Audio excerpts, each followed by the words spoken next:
Section 2.6, the lecture actually begins on page 106. I really don't want to look at the previous page except for the title, Proving Geometrical Relationships. I'm just going to give you some relationships and then we're going to use them in some proofs. There's 1,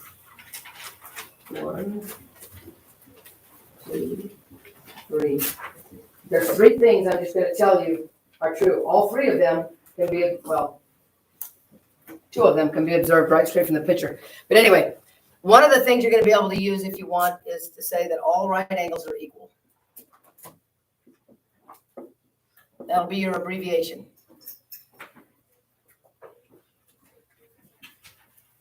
And it says basically, it says this, if angle, I don't know, I'm just picking it out of the air here, angle 4 and angle 6 are right angles, then angle 4 equals angle 6. Seems like a stupid statement, but you're going to need it if you want to be able to say that they're equal. And it's because all right angles are equal.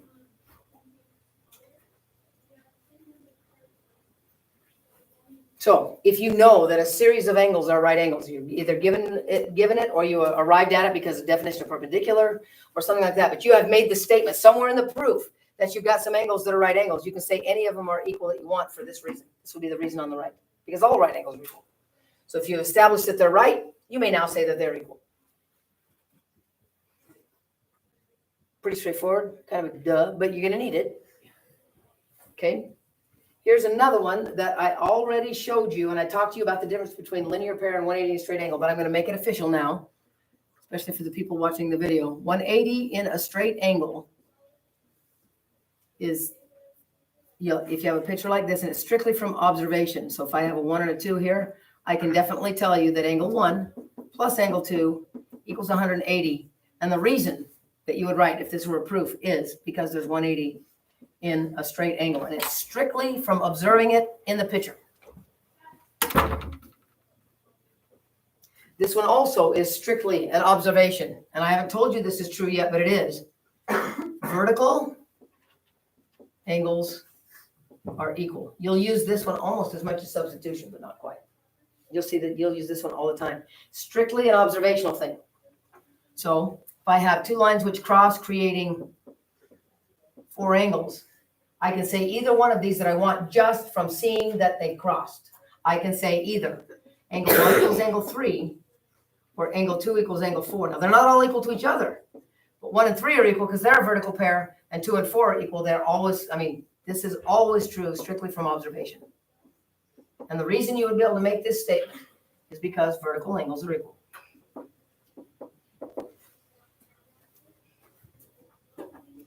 Okay? So these 2 you can observe. If you see it in the picture, you can say it.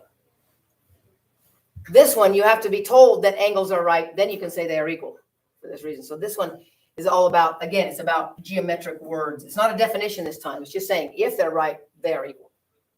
And that's about the words. These are about observing things in a picture. I want to show you something. And if in the future you would like to make these, all of you, then you will all have to participate, and we'll take a day off and do this. It can be useful. These are called foldables.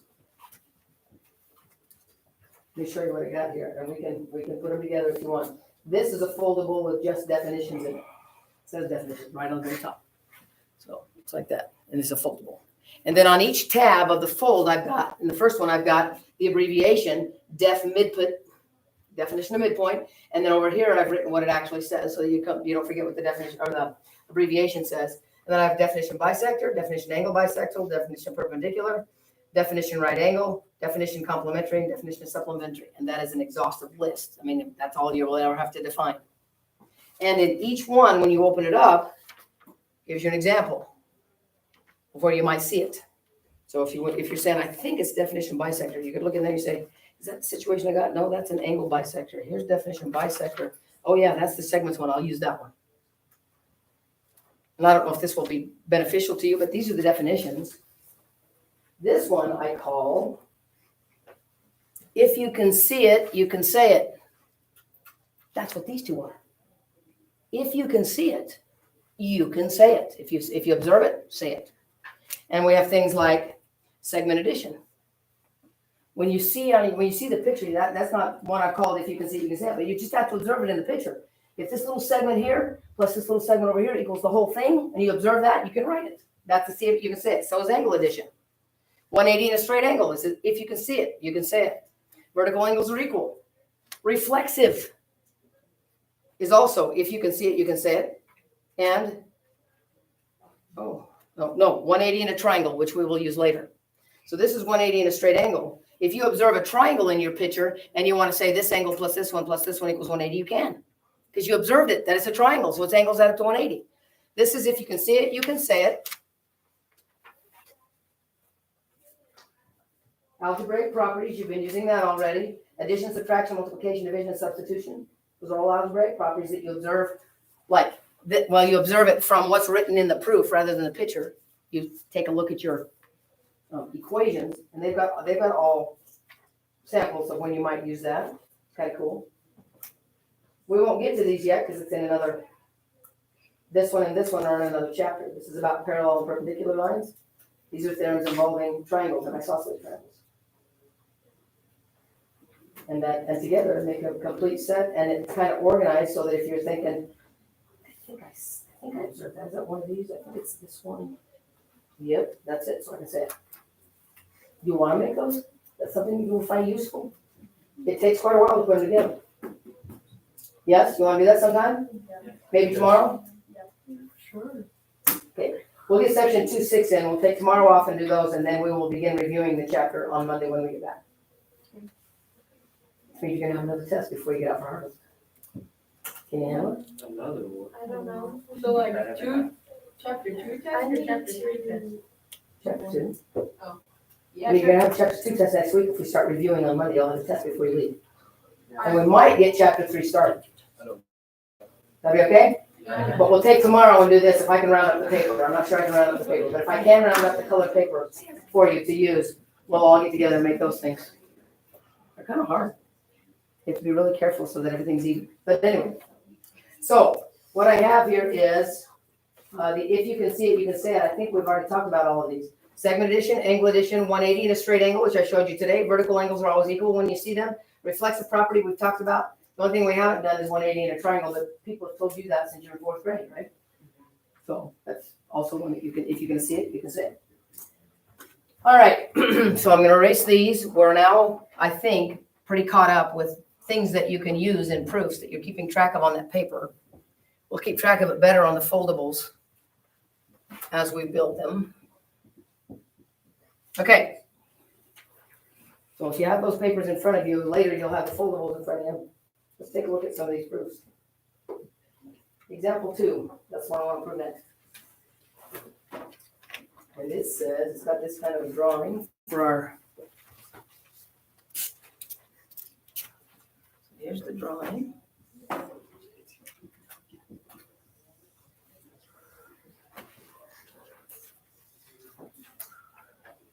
And hallelujah, they've got them numbered. We don't have to deal with 3 letters to name the angles, but that's the picture that goes with it. And here's what we've got. It's just setting it up so there's no thinking involved. Just put things where it belongs. The given is angle 1 and angle 2 are supplementary. Notice how short I'm abbreviating things from what's written in the book. That's fine. Angle 3 and angle 2 are supplementary. That's what's given, and we want to prove that angle 1 equals angle 3. Now, think about that for just a minute, because when people see this for the first time, they look at the picture and they go, well, of course that's true. And I say, okay, prove it. And they go, I don't know how. But it sure seems reasonable to me. Because look, if 1 and 2 are supplementary, it means they add up to 180. I mean, that's, and if we shove those together, we'd have 180 in a straight angle, but we can't shove them together because we feel like it. We also know that 2 and 3 are supplementary. Well, 1 and 3 have to be the same size because they're both supplements of the same angle, which is exactly the argument we have to make slowly with the proof things that we have available to us. So just looking at it, I say, well, of course it has to be. Why? Well, I don't know. Well, think slower. And one of the first things you can do is define any words that appear in the given with an equation. All definitions are use an equation to define them. except for perpendicular. That's an odd one. Anyway, so if I define supplementary, what will I write here to define it? Angle 180. Angle 1, Angle 2 equal 180. when you add them, they equal 180. Is that all? No. What? Angle 3 plus angle 2. Angle 3 plus angle 2 equal 180. That's because of the definition of this word twice. Gives us these equations. The definitions of those words tell us these equations. Now remember what I said over here? I said 1 and 2 are supplementary, 2 and 3 are supplementary. These have got to be because they're supplements of the same angle. The word same is the operative word. See this right here? At the end of two different equations is the same thing. So 2 things equal to the same thing are equal to each other. So I would now write this. See it?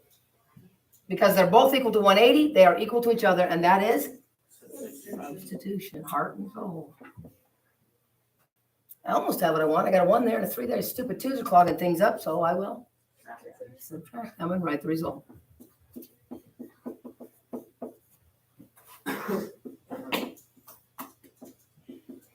Be sure to distinguish these two with your abbreviations. So, if you have no idea where to start, define any words with an equation. And I'll tell you what, substitution, when it comes right here, is almost always, not exclusively, but almost always on the heels of 2 equations that were written for the same reason. Look around for what's equal or what you were told were equal up here in these 2 equations. They allow you to substitute something down here, and then you can work with that one equation to get where you want to go. So define the words. If there's 2 supplementaries, there will be 2 equations. If there's 2 equations, they'll be equal to the same thing. Substitute, and then see where you are and see what you got to get rid of, and it's an easy thing, but that's general strategy. You following or not? See it? Okay. So that's a proof using definition of supplementary. There was no observations in that, by the way. No observations. Defining supplementaries. Okay. The next one is actually a proof of something I've already told you you can use, but I want to prove it to you. I want to give you more experience with proof. Example 3 says, use the given paragraph proof. Now they say paragraph, we're going to do a T proof. We'll always do T proofs. We're only going to do one type, and that's with a big capital T with statements and reasons on it. And what I'm going to do is prove to you that vertical angles are always equal to each other. So here's how you design a proof if you don't have any idea how to put together. If I'm proving vertical angles are equal, then my picture's got to have 2 crossing lines. And I'm talking about the angles where they hit. So I'm going to number them, all of them. And so if I'm going to prove that vertical angles are equal, I must state that which pair I want to prove equal. I want to prove, for example, I want to prove that angle 4 equals angle 2.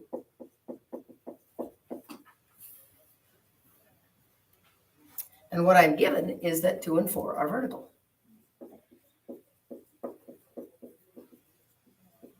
Which gives us absolutely nothing if I'm trying to prove that they're equal. I can't use the theorem to prove the theorem.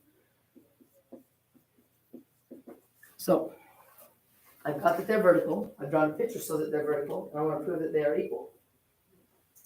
And you guys, if you're trying to prove that vertical angles are equal, you can't use the fact that I gave you, which says vertical angles are equal. You can't use that because that's what you're trying to prove. So we got nothing. We have got nothing in the given that we can use, which means the only thing we can write are things that we can observe. And I want an angle 4. That's not what we're going to say. We're going to say angle 1 plus angle 4 equals 180. That can be observed. The fact that they're supplementary must be a definition somewhere along the way. Okay. Now, after you've made this statement, if you want to say they're supplementary after this, you can by definition of supplementary. But you cannot define anything that doesn't appear in the given right off the bat. It's got to be something you observe, and it's got to be an equation for some other reason. So we're going to write this equals this because 180 in a straight angle is your reason, because it's an observational thing. So I know that 1 and 4 add up to 180. That gives me an equation at least. I didn't even have an equation here. And our proofs are bread and butter for proofs is equations. I didn't even have one. So I observed one. He did. And that observation involves angle 4, which is good because that's something I want to prove something about. What do you suppose the next equation ought to involve? 2. What would you like to say about, how can you mention 2 from observation, something that you could say? Oh, is it going to be for the same reason? Okay, what were you going to say it is? Or actually, not angle 1 plus angle 2, right? Not equation. For the same reason. Let me show you something here. The way this is going to go. Do you remember the 180s we had in the last proof? We got the 180s by definition supplementary there. We got the 180s here because of straight angle observation, but it's still 180 and they're both the same. You see that if I set this equal to this and subtract the 1s, I'll have 4 equals 2. But I want to show you something. You guys correctly said angle 1 equals, or angle 1 plus angle 2 equals 180 and 1 and 4 equal 180. But what if you had said 1 and 4 add up to 180 and 2 and 3 add up to 180? Could you have said that? Would it have helped? So it's important that these 2 that are written here involve the same angle here so that it can be subtracted later and leave the 2 you want. See what I mean? You gotta kind of anticipate. So because they're both equal to 180, they're equal to each other, so it's another one of those. That's, what do we call this? Substitution. There are 2 things equal to the same thing or equal to each other. And now we're very close. Here's my 4, here's my 2. I got to get rid of those 1s, again, by subtraction.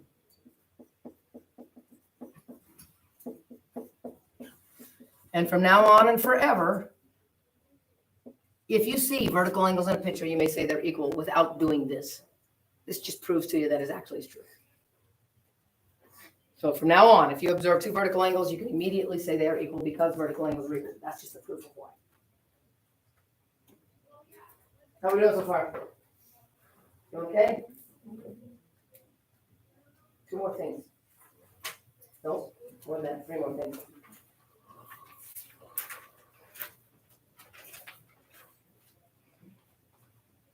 Do you want to do the monitoring progress together, or do you want to do it by yourself, or do you want to just leave it out?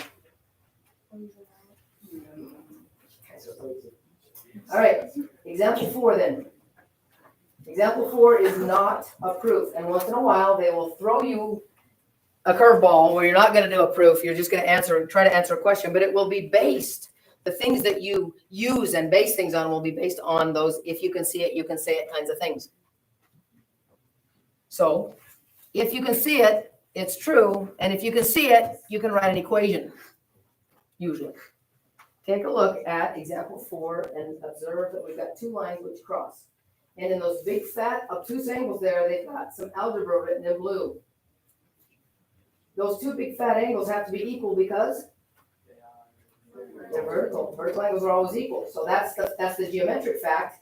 And so you write them equal to each other. That is 3x plus 1 equals 148. Because that must be true. Those angles are equal. So whatever they've written in there must be equal, because this is in one of the vertical angles, this is in the other vertical angle, so they got to be equal. And now the geometry's over. The geometry's done. Once we've written that based on the geometry, now we solve. It's no big deal.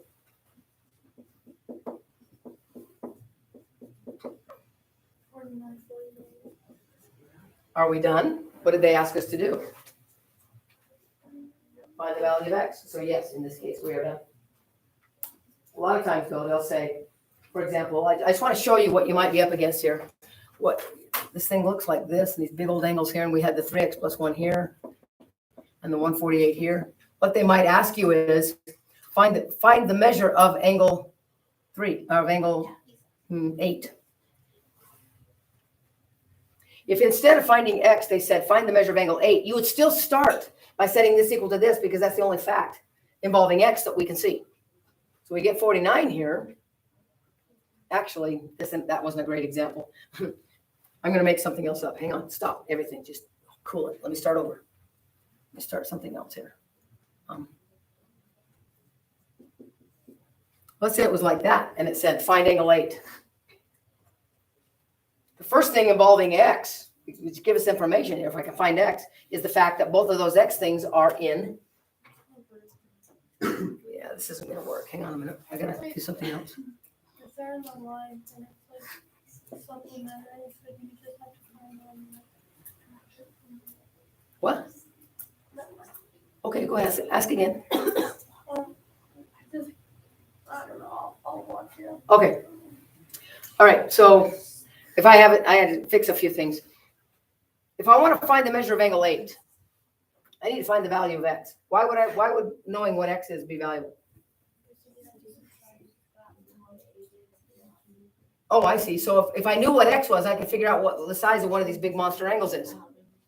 And since it's a linear pair or 180 in a straight angle with that angle 8, I can subtract the value of this from 180 to get the answer to the question.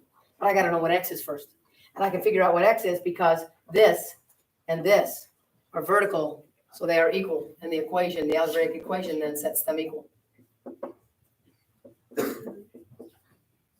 So I'm going to get 3x over here when I subtract 3x from 6x. And I'm going to add 42 over here, which gives me 66. Is that right? So if I divide by 3, I get 22. That's just what x is. So now I got to plug it in either here or here because these are a linear pair, but so are these. So it doesn't matter which one you plug it into, right? Okay. So if I take 6 times 22, what do I get? 132. Subtract 42. Oh boy, this is coming out way different than I wanted to. It's 90. Yeah, it doesn't look like 90, but pretend with me, okay? So this turned out to be 90, which was really crazy with what I made up, which means that's got to be 90 since 180 minus 90 is 90. Y'all see it? So sometimes they'll ask you stuff like that where you got to go find x based on something and then go make a prediction about something else based on some other factor. Okay, one more proof. Give you a little more experience with things that you can use and look for. On page 110, they're going to attempt to make it look real because it looks like a piece of fabric, but this is stupid. Nobody ever does that with fabric, so we're just going to go. Okay, so our picture looks like this. I've got a cross here and another one here, like that. And it's a pretty crappy drawing, but that's okay. Yours can be crappy too, as long as the essentials are there. And here's what we've got. So what we're trying to prove. 1, well, this is what we're given. Angle 1 equals angle 4. And we wish to prove that angle 2 equals angle 3. Angle 1 and angle 2 equal each other because they're vertical, and angle 3 and angle 4. Okay, I agree with you. Hang on just a minute. I have right in the given a statement of equality, so I always want to mark it so that I can see where one thing is leading to another. So the beginning angle and the very end angle are stated to be equal, so I'm going to mark them equal.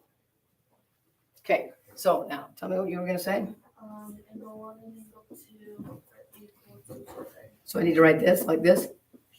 Okay. And angle 3 equals angle 4. Why? Because you can observe it.